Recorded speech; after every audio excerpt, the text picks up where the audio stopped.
Good morning, all the students of BSc Part Second. आज की online class में अपन देखते हैं synthesis of alpha hydroxy acid. पिछली ऑनलाइन क्लास में आपने पढ़ा था synthesis of alpha hydroxy acid, उसकी एक रिएक्शन अपन ने पढ़ी थी। आज उसी को अपन कंटिन्यू रखते हुए आगे देखते हैं। तो पहले है synthesis of alpha hydroxy acids. ठीक है, एक अपन ने पढ़ ली थी। दूसरा है यहां पर साइनोहाइड्रिन द्वारा। तो यहां पर अपन देखेंगे विथ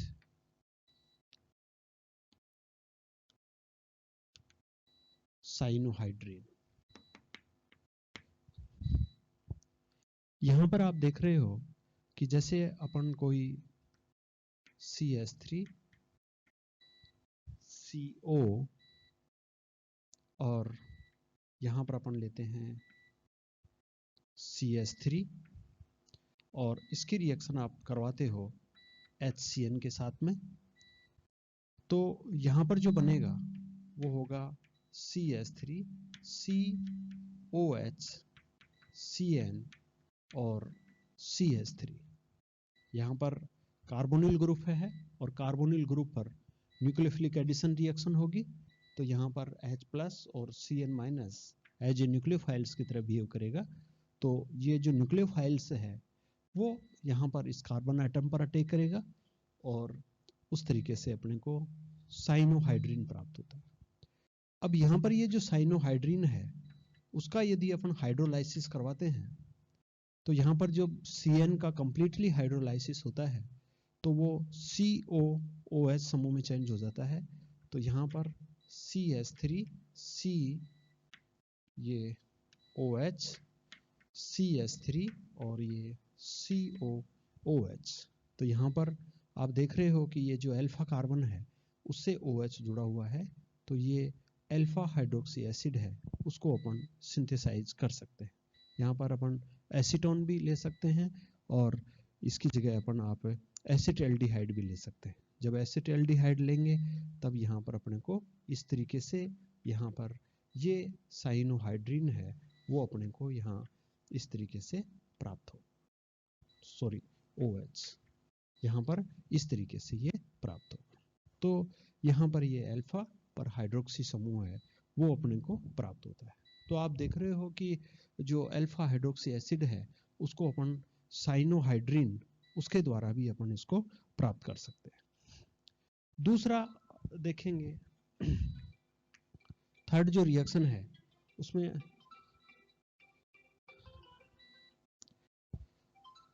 यहाँ पर अल्फा एमिनो अम्लों के द्वारा। तो यहाँ पर अपन देखेंगे from alpha amino acid. Alpha amino acid में देखिए CH3 CH और यहाँ पर NH2 और COOH। यहाँ पर इसकी रिएक्शन आप HNO2 से करवाते हैं, नाइट्रस अम्ल से करवाते हैं। तो नाइट्रस अम्ल से करवाएंगे तो यहाँ पर CH3 CHOH और यहाँ पर COH प्लस इसके साथ में यहाँ पर निकलेगा N2 प्लस H2। तो यहाँ पर भी आप देख रहे हो कि जो अल्फा एमिनो एसिड है उस अल्फा एमिनो एसिड के द्वारा अपन जो अल्फा हाइड्रोक्सी एसिड है उसका अपन सिंथेसिस है वो अपन कर सकते हैं। यहाँ पर जो HNO2 है वो HNO2 नाइट्रस अम्ल है वो इन सिटू बनता है। इसके लिए अपन सोडियम नाइट्राइट और HCl भी काम में लेते हैं। ठीक है, और ये एमिनो एसिड की रिएक्शन है जिसको अपन वांस लाइक विधि भी बोलते हैं, जिसके द्वारा अपन ये क्वांटिटिव एस्टिमेशन करते हैं कि किसी भी जो एमिनो एसिड है उसमें कितने NH2 समूह हैं, तो इसको वान्स लाइक मेथड भी बोलते हैं। इसके अलावा जो फोर्थ है सिंथेसिस की मेथड है वो है एल्डिहाइडिक व कीटो, एल्डिहाइडिक वो कीटो अम्लों के अपचयन से। तो यहां पर अपन लिखेंगे from reduction of aldehydic and keto acids. Aldehyde और कीटो जो एसिड हैं यदि उनका भी अपन रिडक्शन करवाते हैं तो उसके द्वारा भी अपने को अल्फा हाइड्रोक्सी एसिड प्राप्त होते हैं। जैसे कि आप देख सकते हो एल्डिहाइडिक जो एसिड्स हैं, जैसे यहाँ पर CHO और यहाँ पर COOH, इसको बोलते हैं ग्लाई ऑक्जेलिक अम्ल। तो ये जो ग्लाई ऑक्जेलिक अम्ल है इसका सोडियम अमलगम की उपस्थिति में इसका अपन यदि अपन रिडक्शन करवाते हैं तो यहाँ पर रिडक्शन से अपने को प्राप्त होता है CH2OH और यहाँ पर COOH।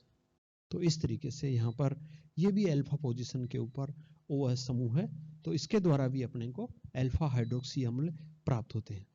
इसी तरीके से इसी विधि के अंदर अपन यूं ही देखें कि जैसे ये तो क्या है एल्डिहाइडिक एसिड्स, एल्डिहाइड ग्रुप है और क्या है एसिड समूह है। ऐसे ही अपन क्या ले लें कीटो एसिड्स, कीटो एसिड में जैसे CH3CO और ये COOH जिसको बोलते हैं पायरुविक अम्ल, और इस पायरुविक अम्ल है उसका भी अपन सोडियम अमलगम और हाइड्रोजन के द्वारा इसका भी अपचयन करवाते हैं, तो ये बनता है CH3CHOH और ये COH है ना, लैक्टिक एसिड है ये। तो आप देख रहे हो कि लैक्टिक एसिड है उसको भी अपन पायरुविक एसिड के अपचयन के द्वारा उसको अपन सिंथेसाइज कर सकते हैं, और जो लैक्टिक एसिड है वो अल्फा हाइड्रोक्सी एसिड ही होता है। तो आप देख रहे हो कि यहाँ पर आपने देखा है कि जो अल्फा हाइड्रोक्सी एसिड है उसके 4 मेथड हैं। पहली जो मेथड है वो तो क्या है अल्फा हेलो एसिड से। तो यहाँ पर अल्फा हेलो एसिड में यहाँ पर अपन हेलोजन समूह जोड़ते हैं, उस हेलोजन समूह है जो हेलोजन समूह है उसका अपन सब्स्टिट्यूशन है वो करवाते हैं, और हेलोजन का सब्स्टिट्यूशन अपन करवाएंगे तो यहाँ पर OH समूह आएगा। ठीक है। दूसरा यहाँ पर अपन क्या है दूसरे ये अपन ने अल्फा एमिनो एसिड है, तो इस NH2 का जो सब्स्टिट्यूशन है वो OH है, उसके द्वारा अपन नाइट्रस अम्ल की रिएक्शन के द्वारा उससे करवा सकते हैं। और तीसरा आपने पढ़ा साइनोहाइड्रिन से।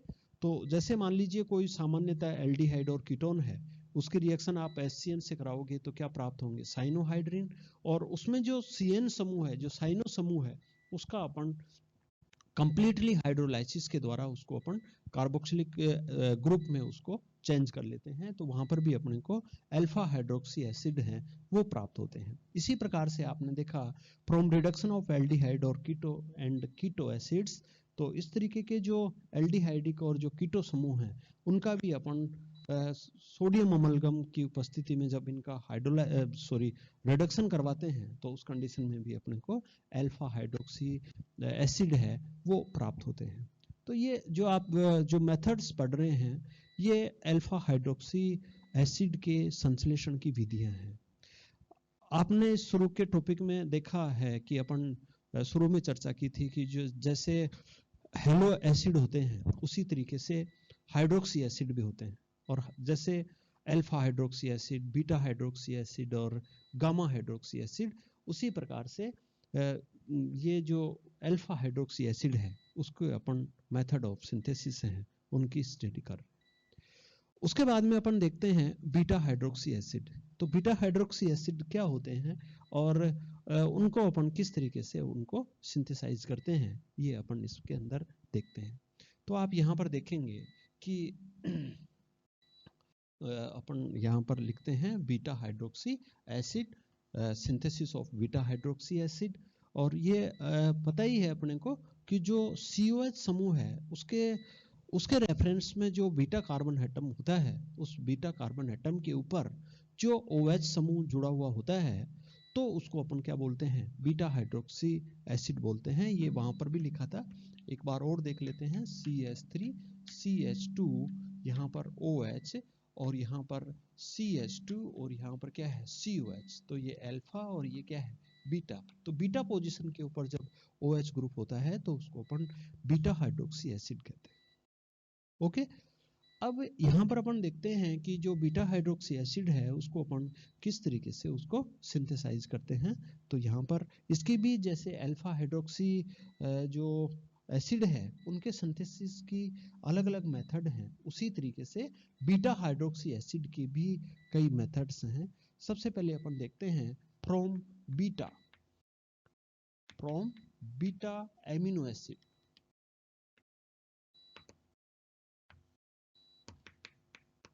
तो यहाँ पर जैसे CH3 और यहाँ पर CHNH2 और यहाँ पर CH2 और COOH। तो आप देख रहे हो कि ये इस COH के रेफरेंस में ये जो NH2 है ये बीटा पोजीशन के ऊपर है, और इसी की रिएक्शन यदि आप HNO2 जो इन situ फॉर्मेशन होता है और उसकी रिएक्शन अपन सोडियम नाइट्राइट और यहाँ पर HCl से करवाते हैं तो नाइट्रस अम्ल का फॉर्मेशन होता है, और नाइट्रस अम्ल के फॉर्मेशन से यहाँ पर जो NH2 समूह है उस NH2 समूह का जो सब्स्टिट्यूशन है वो हाइड्रोक्सी समूह के द्वारा हो जाता है, और इस प्रकार से अपने को बीटा हाइड्रोक्सी एसिड हैं वो प्राप्त होते हैं।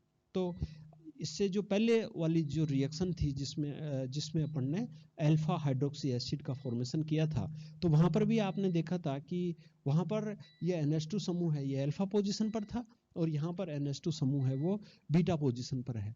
तो यदि अपन अल्फा एमिनो एसिड है उसकी अपन नाइट्रस अम्ल से रिएक्शन करवाते हैं तो अपने को अल्फा हाइड्रोक्सी एसिड प्राप्त होंगे, और यदि बीटा एमिनो एसिड है उसकी रिएक्शन यदि आप HNO2 से करवाते हैं तो अपने को बीटा हाइड्रोक्सी एसिड प्राप्त होते हैं। तो ये अल्फा और बीटा हाइड्रोक्सी एसिड हैं, वो तो सीधी सी बात है कि यहाँ पर NH2 समूह का सब्स्टिट्यूशन है वो OH समूह के द्वारा होता है। तो अपन अल्फा बीटा और गामा तीनों प्रकार के जो हाइड्रोक्सी एसिड हैं उनका संश्लेषण अपन अल्फा बीटा और गामा एमिनो एसिड्स के द्वारा उनके द्वारा आसानी से अपन उनको कर सकते हैं।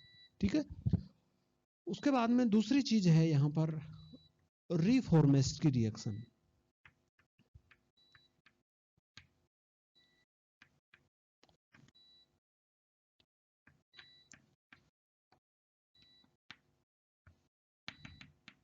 रीफॉर्मेस्ट की रिएक्शन उसी तरीके से है जैसे ऑर्गेनोमेटेलिक रिएक्शंस होती हैं। अपन गिरनायर अभिकर्मक की रिएक्शन पढ़ते हैं।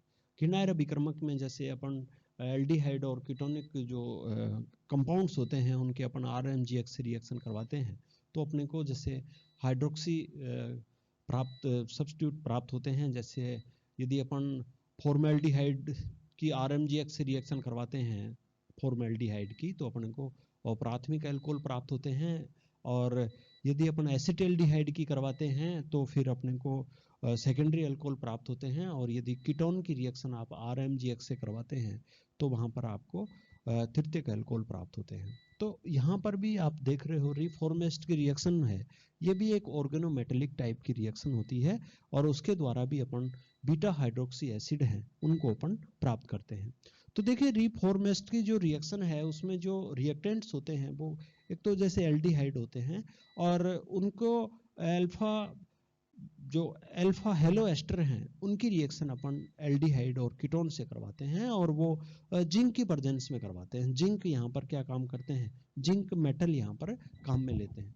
तो यहाँ पर आप यूँ समझिए कि जैसे मान लीजिए अल्फा ब्रोमो CH2COET, ये क्या है अल्फा हेलो एस्टर है, और अल्फा हेलो एस्टर है उसकी रिएक्शन अपन एल्डिहाइड से करवाते हैं, और किसकी प्रेजेंस में जिंक और यहाँ पर अपन ईथर लेते हैं, इनकी प्रेजेंस में इसकी रिएक्शन करवाते हैं। तो यहाँ पर अपने को ये जो BrCHCOET है इसके द्वारा अपने को यहाँ पर RCH और यहाँ पर OH और CH2COOH इस तरीके से अपने को अल्फा और यहाँ पर ये क्या है बीटा हाइड्रोक्सी एसिड है वो प्राप्त होता है। इस रिएक्शन को अपन बोलते हैं रीफॉर्मेस्ट की रिएक्शन। और जैसे कार्बोनिल कंपाउंड्स की नेम रिएक्शन में भी आता है, इसको अपन देख लेते हैं कि जैसे मान लीजिए Br और यहाँ पर CH2COET, ये जिंक के साथ में एक रिएक्शन करते हैं तो ऑर्गेनोमेटेलिक कंपाउंड बनते हैं। और ऑर्गेनोमेटेलिक कंपाउंड बनेंगे तो यहाँ पर आप देखेंगे Br Zn और CH2COET, ये नेगेटिव पार्ट और ये क्या है, पॉजिटिव पार्ट। इस तरीके से यहाँ पर ये इस तरीके से ये स्पीशीज बनती है, ठीक है। और जब इनकी रिएक्शन आप एल्डिहाइडिक समूह से करवाते हैं RCOH, इसकी रिएक्शन अपन इनसे करवाएंगे Br Zn जो प्लस पार्ट है और CH2COET ये ऑर्गेनो पार्ट है, तो इनकी रिएक्शन होगी तो ये जैसे यहाँ पर इस तरीके से, तो ये जो न्यूक्लियोफिलिक स्पीशीज है वो यहाँ पर अटैक करेगा और ऑक्सीजन के ऊपर नेगेटिव चार्ज होगा तो उससे कौन जुड़ेगी, मेटल। तो यहाँ पर क्या आ जाएगा RCO से तो कौन जुड़ेगा, ZnBr, तो यहाँ पर ZnBr और यहाँ पर H है ही, और इससे क्या जुड़ेगा CH2COET। इस तरीके से यहाँ पर ये जो ZnBr और CH2COH है उसके बीच में ये इस तरीके से है। फिर यहाँ पर अपन इसका हाइड्रोलाइसिस करवाते हैं H3O+, तो यहाँ पर H और यहाँ पर OH, तो यहाँ पर आता है RCHOH और CH2COET। और यहाँ पर भी चाहे हाइड्रोलाइसिस है, ये भी हाइड्रोलाइसिस है, इसको अपन ऐसे भी लिख सकते हैं, इसका हाइड्रोलाइसिस करवाएंगे तो OH और OH, तो यहाँ पर भी यहाँ पर अपने को H प्राप्त होता है। तो आप यहाँ पर देख रहे हो कि अल्फा और यहाँ पर क्या है बीटा, तो बीटा हाइड्रोक्सी एसिड है वो अपने को प्राप्त होता है। तो इस तरीके की जो रिएक्शन है वो रीफॉर्मेस्ट की रिएक्शन कहलाती है। और रीफॉर्मेस्ट की रिएक्शन में सामान्य जो एल्डिहाइड है और उनकी रिएक्शन अपन अल्फा हेलोएस्टर के साथ में जिंक की प्रेजेंस में करवाते हैं। तो इस तरीके से ऑर्गेनोमेटेलिक कंपाउंड का फॉर्मेशन होता है और उस कंपाउंड की रिएक्शन एल्डिहाइड के साथ होती है तो अपने को बीटा हाइड्रोक्सी एसिड प्राप्त होते हैं। तो ये बीटा हाइड्रोक्सी एसिड फॉर्मेशन की ये एक मेथड है। उसके बाद में अपन थर्ड देखते हैं, यहां पर वो है ऑक्सीडेशन ऑफ एल्डोल्स। यदि अपन एल्डोलों का ऑक्सीडेशन करवाते हैं तो उससे भी अपने को बीटा हाइड्रोक्सी एसिड प्राप्त होते हैं। तो यहां पर देखिए third oxidation of aldols. Oxidation of aldols, इसके अंदर आप जानते हो एल्डोल्स में एल्डिहाइड समूह भी होता है CHO और यहाँ पर CH2 और यहाँ पर CHOH और यहाँ पर CH3, ये एल्डोल बोलते हैं इसको, जो एल्डोल कंडेंसेशन के द्वारा प्राप्त होते हैं। तो उसमें आप देख रहे हो एल्डिहाइडिक ग्रुप से है और ओल OH ग्रुप से है। तो ऐसा कंपाउंड जिसमें एल्डिहाइडिक और एल्कोहलिक दोनों टाइप के ग्रुप प्रेजेंट होते हैं, ऐसे कंपाउंड्स को बोलते हैं एल्डोल। यहाँ पर आप देख रहे हो कि जो एल्डिहाइड होता है वो जो माइल्ड जो ऑक्सीडाइजिंग एजेंट होते हैं उनके द्वारा इनका इजीली ऑक्सीकरण हो जाता है। जैसे आपने माइल्ड ऑक्सीडाइजिंग एजेंट है उसके अंदर आपने देखा है टोलेन रिजेंट है, और टोलेन रिजेंट के साथ में आपने ये फेलिंग विलेन है, इनके द्वारा इनका इजीली क्या हो जाता है, ऑक्सीडेशन हो जाता है। और ये टोलेन रिजेंट और फेलिंग विलेन है, ये एक डिफरेंट क्रिएट करने वाली रिजेंट भी हैं किसके बीच में, एल्डिहाइड और कीटोन्स के बीच में, क्योंकि टोलेन रिजेंट और जो फेलिंग विलेन है वो कीटोनों का ऑक्सीडेशन नहीं कर पाते हैं, ये एल्डिहाइडों का ही ऑक्सीकरण कर पाते हैं। कीटोनों के ऑक्सीडेशन के लिए strong oxidising agent KMnO4 K2Cr2O7 है, इनका अपन यूज करते हैं, ठीक है। तो यहाँ पर जो माइल्ड ऑक्सीकारक होते हैं जो केवल एल्डिहाइडिक जो ग्रुप होते हैं उस एल्डिहाइड ग्रुप को ही अफेक्ट करते हैं। तो यहाँ पर जैसे टोलेन अभिक्रमक है Ag2O, उसके द्वारा यहाँ पर ऑक्सीडेशन होता है तो यहाँ पर बनता है CH3 CHOH CH2 और COOH। तो यहाँ पर केवल CHO समूह है वो किस में बदल जाता है, COH समूह में बदल जाएगा। उस कंडीशन में यहाँ पर अल्फा और बीटा हाइड्रोक्सी एसिड का यहाँ पर फॉर्मेशन होता है। तो इस तरीके से आप देख रहे हो कि अपन कई टाइप की जो मेथड होती हैं उन मेथड के द्वारा भी अपन इस तरीके से बीटा हाइड्रोक्सी एसिड को सिंथेसाइज कर सकते हैं। तो आज अपन ने पढ़ा कि अपन अल्फा हाइड्रोक्सी एसिड का कैसे फॉर्मेशन करते हैं और बीटा हाइड्रोक्सी एसिड का कैसे फॉर्मेशन करते हैं। Thank you.